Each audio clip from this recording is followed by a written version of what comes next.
Elle a salué Taylor parce qu'il s'était vu la veille, mais il a dit qu'il était là pour travailler, pas pour socialiser. Sa remarque l'a immédiatement mise mal à l'aise. Juste la veille, elle se précipitait pour voir le spectacle d'une amie. Au moment où les portes de l'ascenseur se fermaient, un homme nommé Taylor s'est engouffré à l'intérieur. Peu de temps après, l'ascenseur est tombé en panne. Taylor a essayé d'appeler à l'aide, mais il n'y avait pas de réseau à l'intérieur. Après avoir tout essayé sans succès, ils ont abandonné. Le spectacle avait déjà commencé, alors ils espéraient juste qu'il se termine bientôt et que quelqu'un les remarque. Pour passer le temps, ils ont joué à un jeu en lançant des crevettes, essayant n'importe quoi pour tuer les heures. Ils se sont assis par terre, ont parlé de leurs rêves, se sont racontés des anecdotes drôles de leur vie. Juste au moment où ils allaient échanger leurs numéros, les lumières ont clignoté. Les secouristes sont arrivés et ils ont été libérés rapidement. Ce qu'elle ne savait pas, c'est qu'en rassemblant ses affaires, dos tourné, Taylor avait essayé de voir son visage. À cet instant précis, son amie l'a tiré ailleurs. Elle voulait aller le saluer, mais sa propre amie l'a attrapé pour rencontrer d'autres personnes.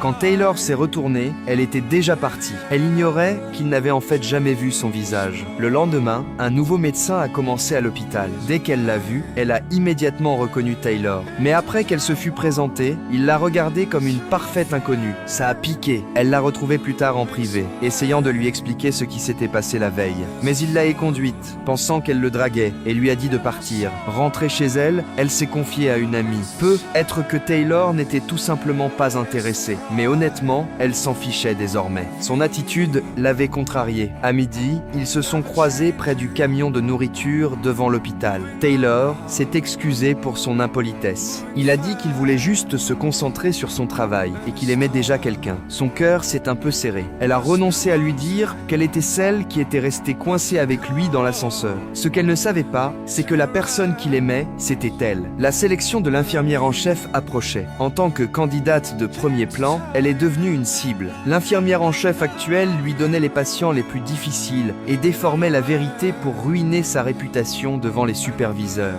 Même après la fin de son service, elle la rappelait pour travailler. Pendant qu'elle s'occupait de Madame Godfrey, Taylor est entrée pour discuter de son état de santé. Mais Madame Godfrey a commencé à jouer les entremetteuses, essayant de les mettre en relation sur le champ. Gênée, elle s'est vite éclipsée.